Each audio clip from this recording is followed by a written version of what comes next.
Well, I'm happy to meet you all again today. फिर एक बार आज आपसे मिलकर मैं खुश हूँ। We have to be thankful that in our country we have freedom like this to meet as Christians. हमें धन्यवादी होने की ज़रूरत है कि आज भी हमारे देश में इस प्रकार से मसीही होकर मिलने की हमें आज़ादी है। Man has a tendency to always complain about something or the other. मनुष्य के अंदर ये आदत, ये फितरत होती है कि हर समय वो किसी ना किसी बारे में शिकायत करना चाहता है। That's a habit that has come from the devil. और ये एक आदत शैतान के ओर से आई है। We can learn a lot from the first temptation that we read in Genesis chapter 3. और उत्पत्ति के तीसरे अध्याय में जो पहली परीक्षा हुई मनुष्य की, उससे हम बहुत कुछ सीख सकते हैं। Why has God given us such detail, a whole chapter about how the devil tempted Eve and how she responded and what is the result of it? क्यों परमेश्वर ने बड़े बारीकी से इतने डिटेल में हमें एक पूरा अध्याय दिया है, ये बताते हुए किस प्रकार से शैतान ने हवा को परखा, किस प्रकार से हवा ने उसे उत्तर दिया। And that's right at the beginning of the Bible. Sorry uncle. That is the beginning of the Bible, it is written. और ये बाइबल के बिल्कुल शुरुआत में लिखा हुआ है। So that is the first thing we need to understand. और ये पहली चीज है जिसे समझने की हमें जरूरत है। Well, if you read the first 2 chapters of Genesis, there's no sin there. अगर आप उत्पत्ति के पहले 2 अध्यायों को पढ़ोगे तो आप देखोगे कि वहां बिल्कुल भी पाप नहीं है। What do you learn from the first 2 chapters of Genesis? आप उत्पत्ति के पहले 2 अध्याय से क्या सीखते हो? Is it only how the world was created in 6 days? क्या केवल यही हम सीख पाते हैं कि इस संसार को 6 दिन में कैसा उसका निर्माण किया गया? Those are all facts. ये सारे सत्य है। But what do we learn about God from that first 2 chapters? पर उन पहले 2 अध्यायों में से हम परमेश्वर के बारे में क्या सीखते हैं? A lot of people go to meetings to get Bible knowledge. कई लोग सभाओं में इसलिए जाते हैं कि वे बाइबल के ज्ञान को प्राप्त कर सके। Remember that in Jesus' time, the people who had maximum Bible knowledge were the Pharisees, and they are the ones who killed Jesus. और याद रखिए कि यीशु के समय वो लोगों का झुंड जिनके पास सबसे ज्यादा बाइबल का ज्ञान था, वे फरीसी थे और उन्हीं लोगों की मंशा थी कि वे यीशु को मारना चाहते थे। So Bible knowledge will not make you spiritual. Bible का ज्ञान आपको आत्मिक नहीं बना सकता। I have met so many people who have gone to Bible college. It's very difficult to find even one spiritual man among all those thousands who go to Bible college. मैं इतने लोगों से मिला हूं जो बाइबल कॉलेज में गए हैं, बहुत मुश्किल है उनमें से एक आत्मिक व्यक्ति को खोजना उन हजारों की भीड़ में जो बाइबल कॉलेज में जाते हैं। I have never respected a person for going to Bible college. Never in my life. मैंने आज तक किसी ऐसे व्यक्ति को आदर नहीं दिया है जो कभी किसी बाइबल स्कूल से आया हो, कभी भी मेरे जीवन में। I'll tell you my experience that the people who have blessed me the most in my life were the people who never went to a Bible college. मैं आपको अपना अनुभव बताना चाहता हूं। जिन लोगों ने मुझे सबसे ज्यादा अपने जीवन में आशीषित किया है, वे ऐसे लोग थे जो कभी किसी बाइबल कॉलेज में नहीं गए। Because people go to Bible knowledge, people go to Bible college just to get information in the head. क्योंकि लोग बाइबल कॉलेज में इसलिए जाते हैं क्योंकि वो अपने सिर में, अपने दिमाग में बहुत जानकारी को भरना चाहते हैं। And that information in the head they speak out on Sundays. और वही जानकारी जो उनके सिर में है वो संडे के दिन बोलते हैं। But remember, Christianity is not a religion of the head, it's a religion of the heart. पर इसे याद रखिए कि मसीहत जो है वो एक सिर का धर्म नहीं है, बल्कि वो एक हृदय की बात है। And do you remember a story where after his resurrection, Jesus walked 7 miles, 10 kilometers, 11 kilometers to a place called Emmaus. और क्या आपको वो एक कहानी याद है कि यीशु मसीह के पुनरुत्थान बाद यीशु मसीह लगभग 7 मील एमाउस नाम की एक जगह तक चलकर गया। I want to show you that before we come to Genesis. और उत्पत्ति में आने से पहले मैं आपको वो दिखाना चाहता हूँ। It's a very interesting chapter. बहुत ही दिलचस्प एक अध्याय है। Luke 24. लूका रचित सुसमाचार उसका 24 अध्याय। It says on the first day Jesus rose from the dead. और 13वां वचन कहता है उसी दिन हफ्ते के पहले दिन यीशु मसीह मरे हुए से जी उठा। And then on that day, it says here in verse 13, on that same first day, two people were traveling to a village named Emmaus, about 7 miles from Jerusalem. और 13 वचन में लिखा है कि उसी दिन अर्थात सब्त के पहले दिन उनमें से 2 जन इमाउस नामक एक गांव को जा रहे थे जो यरूशलेम से कोई 7 मील की दूरी पर था। And we read that they were living in the same house, these two people. और वहां लिखा है कि ये एक ही घर में रहते थे ये 2 लोग। So therefore, I believe they were husband and wife. और इसलिए मैं विश्वास करता हूं ये पति पत्नी थे। Sometimes when we hear of two disciples, we think they must be men. कभी-कभी जब हम सुनते हैं कि 2 शिष्य चल रहे थे तो हम तुरंत एक चित्र बना लेते कि दोनों पुरुष ही होंगे। No, why should it be men? It can be one man and one woman disciple of Jesus. नहीं, ऐसा क्यों कि 2 पुरुष ही यीशु के शिष्य हो सकते हैं? शायद उसमें से एक पुरुष एक स्त्री थी। So when I read at the end that they were all living in one house, both of them, और इसलिए जब मैं अंत में पढ़ता हूं कि वे दोनों एक ही घर में जी रहे थे, I say they must be husband and wife. और मैं कहता हूं कि शायद वो पति पत्नी होंगे। And Jesus walked with them for 7 miles from Jerusalem, verse 13. और यीशु उनके साथ यरूशलेम से 7 मील तक उनके साथ चलकर गया। 7 miles is about 12 kilometers. 7 मील लगभग 12 किलोमीटर होता है। Now, you ask yourself, how long does it take you to walk 12 kilometers? अगर आप अपने आप से प्रश्न करो कि 12 किलोमीटर चलने के लिए आपको कितना समय लगेगा? Not running, not fast walking, slowly walking 12 kilometers. आप दौड़कर नहीं जा रहे, बहुत तेजी से नहीं चल रहे, आराम से धीमे धीमे एक गति के साथ 12 किलोमीटर चलना। I think it will take about 4 hours. मैं विश्वास करता हूँ लगभग 4 घंटे लग जाएंगे। So we can read verse 13 that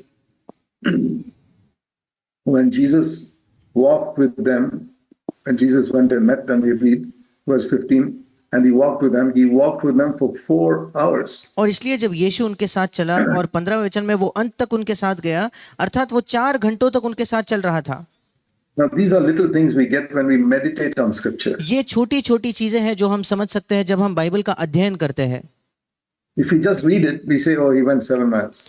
अगर हम केवल उसे पढ़कर आगे जाएंगे, हम कहेंगे अच्छा वो 7 मील चला। But if you meditate, you stop and say, how long does it take to walk 7 miles? पर अगर आप रुककर मनन करो तो आप सोचोगे कि 7 मील चलने के लिए कितना समय लगता होगा? 4 hours. 4 घंटे। What were they doing in those 4 hours? इन 4 घंटों में वो क्या कर रहे थे? See, it says here in verse 27, यहाँ 27 वचन में लिखा है, beginning with Moses and all the prophets. मूसा से और सब भविष्यद्वक्ताओं से आरंभ करके, That means from Genesis, which is the first book of Moses, to Malachi, the last of the prophets. इसका मतलब उत्पत्ति से शुरुआत करके जो मूसा की पहली पुस्तक थी, मलाकी तक जो आखिरी भविष्यद्वक्ता की पुस्तक है। That means all the 39 books of the Old Testament. इसका मतलब सारे 39 पुस्तक पुराने नियम के।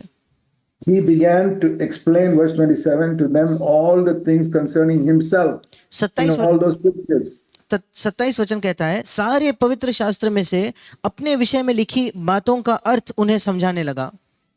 Now when I read that, I realized there's something about Jesus in all the 39 books of the Old Testament. जब मैंने इसे पढ़ा तो मैं इस बात को समझ गया कि पुराने नियम के सारे 39 पुस्तकों में यीशु के बारे में कुछ चीज लिखी हुई है। For example, in Genesis 3, he is called the seed of the woman.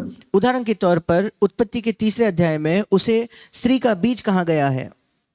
And in Exodus, there's a picture of him as the one who led the people out of Egypt. और निर्गमन में उसका चित्र एक ऐसे व्यक्ति के समान है जिसने उन लोगों को मिस्र देश से छुड़ाया। And that is delivered us from sin's captivity. और हमें पाप के बंधन से उसने छुड़ाया। And then Leviticus, we see that he is the holy person. लेवी व्यवस्था में हम देखते हैं कि वो एक पवित्र व्यक्ति है। Numbers, we read of Jesus said, there's a serpent lifted up in the wilderness, and that is a picture of Jesus hanging on the cross. और गिनती की पुस्तक में हम देखते हैं एक सांप था जिसे उस लकड़ी पर ऊपर उठाया गया और यीशु ने कहा कि वो उसका एक चित्र है। And all the way to Malachi, there's something about Jesus in every book. और ऐसे मलाकी तक प्रत्येक पुस्तक में यीशु के बारे में कुछ लिखा है।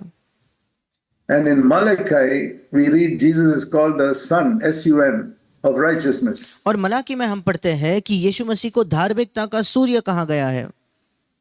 So, he took that scriptures, all those 39 books, and showed them the things concerning himself. और उन 39 पुस्तकों में से अर्थात सारे पवित्र शास्त्र में से लेकर वो अपने आप के विषय में कुछ उन्हें समझाने लगा। And the Bible says Jesus Christ is the same yesterday, today, and forever. और फिर बाइबल हमें बताती है कि यीशु मसीह कल, आज और युगान युग एक सा है। So he loves me just as much as he loved those two disciples. और वो मुझसे उतना ही प्रेम करता है जितना उसने उन 2 शिष्यों से प्रेम किया। And if he can explain it to them, why can't he explain it to me? और अगर वो उन्हें समझा सकता है तो वो मुझे भी ऐसे समझा सकता है। And those days they did not have a Bible like we have today. और उन दिनों में उनके पास ऐसा बाइबल नहीं होता था जैसे हमारे पास है। There were no printed Bibles till about 600 years ago. और लगभग 600 वर्षों के पहले तक कभी भी संसार में प्रिंट किए हुए बाइबल नहीं थे। So, but they had heard it so many times in the synagogue, and so he was reminding them of what they heard. पर उन्होंने आराधनालयों में इतने बार इन चीजों को सुना था, यीशु उन्हें याद दिला रहा था कि उन्होंने क्या सुना है। And he was telling them everything. Do you see me? Do you see me? Jesus, do you see me in this book, in this book, in this book? और वो उन्हें बार बार कह रहा था, क्या तुम मुझे देखते हो, क्या तुम मुझे अर्थात यीशु को देखते हो, क्या इस पुस्तक में तुम मुझे देख पाते हो। See what it says here. The things concerning himself. देखिए वो कहता है अपने विषय में चीजें वो बताने लगा, Not doctrine. सिद्धांत नहीं। Many people study the Bible to get doctrine. कई लोग बाइबल का अध्ययन करते हैं सिद्धांत को समझने के लिए, उसे प्राप्त करने के लिए। And then they get into arguments with other people who have a different understanding of that verse. फिर दूसरे लोगों के साथ वो वाद विवाद करने लगते हैं जो किसी वचन की अलग प्रकार की समझ रखते हैं। But when I read this verse, पर जब मैंने इस वचन को पढ़ा and I read Jesus Christ is alive today and the same yesterday, today, and forever, और जब मैंने पढ़ा यीशु मसीह जीवित है और वो कल, आज और युगान युग एक सा है, I said, Lord, if you can explain it to those two disciples, why can't you explain it to me today? और फिर मैंने कहा प्रभु अगर तू उन 2 शिष्यों को बाइबल को समझा सकता था तो आज क्यों तू मुझे ये नहीं समझा सकता। You didn't send those two disciples to Bible school. यीशु ने उन्हें किसी बाइबल स्कूल में नहीं भेजा, You did not make them preachers. तूने उन्हें कोई प्रचारक नहीं बनाया, They were ordinary disciples. वो आम शिष्य थे। And Jesus explained the scriptures to them. और यीशु मसीह ने उन्हें पवित्र शास्त्र को समझाया। When I was a young man, I was converted when I was 19 and a half. जब मैं एक जवान व्यक्ति था, तब जब मैं 19.5 वर्ष का था, तब मेरा नया जन्म हुआ। And that was more than 64 years ago. और ये लगभग 64 वर्षों के पहले था। And I said, Lord, you're the same, so please walk with me today and open the scriptures to me. और मैंने कहा प्रभु तू आज भी वैसा ही और वही परमेश्वर है, इसलिए तू मेरे साथ चल और पवित्र शास्त्र को मुझे समझा। And I believed that he would do it. और मैंने विश्वास किया कि वो ये कर सकता है। So I was working in the Navy those days in India, उन दिनों में मैं भारत में नौसेना में काम करता था and I had a room. और मेरा एक कमरा था। And I would get up in the morning, मैं सुबह उठता था, I would kneel down beside my bed, मैं अपने बिस्तर के पास लेट जाता था, घुटने पर आता था and I would pray. और मैं प्रार्थना करता था। After some time of prayer, I would get up and sit at my table, प्रार्थना करके कुछ समय बिताने के बाद मैं उठकर अपने टेबल पर बैठता था, open the Bible, बाइबल खोलता था, and a notebook and a pen. एक नोटबुक एक पेन अपने साथ रखता था। And I said, Lord Jesus, please speak to me like you spoke to those disciples in Emmaus. और फिर मैंने कहा प्रभु यीशु कृपया मुझसे वैसे बात कर जैसे इमाउस के लोगों से, इमाउस के शिष्यों से तूने बात की। And that is what I've asked Jesus to do, speak to me for the last 64 years. और यही मैंने यीशु से मांगा है कि पिछले 64 वर्षों में वो मुझसे बात करे। Every day, I want to hear what the Lord is speaking to me. प्रतिदिन मैं सुनना चाहता हूँ परमेश्वर मुझसे क्या कहता है। But one thing is important. पर एक चीज महत्वपूर्ण है। The Lord says, you will seek me and find me when you search for me with all your heart. प्रभु कहता है तुम मुझे ढूंढोगे और मुझे पाओगे जब अपने पूर्ण हृदय से तुम मुझे खोजोगे। Seek the Lord half-heartedly, you will not find him. अगर हम आधे हृदय से परमेश्वर को खोजे तो हम उसे नहीं पाएंगे। For example, you say, Lord, please speak to me. उदाहरण के तौर पर आप कहते हो परमेश्वर कृपया मुझसे बात कर, Open the Bible and read for 5 minutes. और फिर आप बाइबल को खोलकर 5 मिनट के लिए पढ़ते हो You say, oh, I didn't get anything. और sorry uncle, I did not get anything. और मुझे कुछ नहीं मिला, ऐसा आप कहते हो। And you close the Bible and you go and do your work. फिर आप बाइबल बंद कर देते हो और जाकर दूसरा काम करते हो। tell you in 50 years you will never hear God speaking to you. मैं आपको बताना चाहता हूँ 50 वर्षों में आप कभी परमेश्वर को अपने आप से बात करते हुए नहीं सुन सकते, But you have only 5 minutes for God. क्योंकि आपके पास परमेश्वर को देने के लिए केवल 5 मिनट है। You have many hours to make money, but only 5 minutes for God. पैसा कमाने के लिए आपके पास बहुत समय है, पर परमेश्वर के लिए केवल 5 मिनट है। God doesn't speak to such people. परमेश्वर ऐसे लोगों से बात नहीं करता। Here, when they reach their house, और यहाँ देखिए, जब वे अपने घर पहुंचे, it says here, verse 29, they urged him, saying, "Please stay with us." और 29 वचन में जब वे घर गए तो वो उन ये कहकर रोकने लगे कि हमारे साथ रह जा। In English, it says they urged him. That means they pressurized him to stay with them. और इंग्लिश में लिखा है कि वे उससे विनती करने लगे, उस पर दबाव डालने लगे कि तू हमारे साथ रुक। It means you can't go, stay here. और मतलब वो कह रहे थे कि प्रभु तू मत जा, यहीं रुक। So that means that he acted as though he was going away somewhere else. इसका मतलब उस समय शायद यीशु मसीह ने ऐसा दिखाया होगा, प्रकट किया होगा कि वो कहीं और जा रहा है। You read that in verse 28. आप 28 वचन में से पढ़ते हो। He acted as though he was going further away. Hindi में लिखा है उसके ढंग से ऐसा जान पड़ा कि वो आगे बढ़ना चाहता है, He wanted to be with them. वो उनके साथ होना चाहता था। Why did he act as if he was going away? फिर उसने ऐसा दिखावा क्यों किया, ऐसा नाटक क्यों किया कि वो आगे कहीं जा रहा है? To see, do they really want me in their house? वो ये देखना चाहता था क्या ये लोग वाकई मुझे अपने घर में चाहते भी है या नहीं।